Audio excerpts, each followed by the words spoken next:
दोस्तों, आज कवरेज के दौरान रामसर जा रहा था तो बीच रास्ते में मिली बच्चियों ने एक ऐसा सवाल पूछा जिसका मेरे पास भी कोई जवाब नहीं था।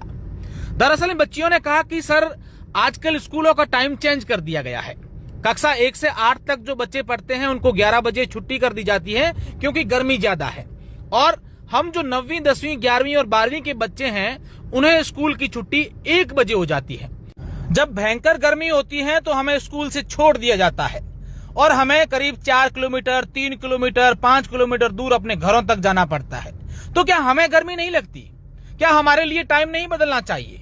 ये सवाल वाकई में निरुत्तर था, कोई जवाब नहीं था। आप लोग क्या सोचते हैं?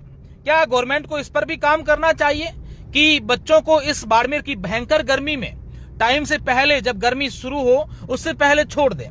पढ़ाई अपनी जगह ठीक बात है, लेकिन एक बार आके बाड़मेर की गर्मी का कोई एहसास करेगा तब मालूम चलेगा कि गर्मी क्या है।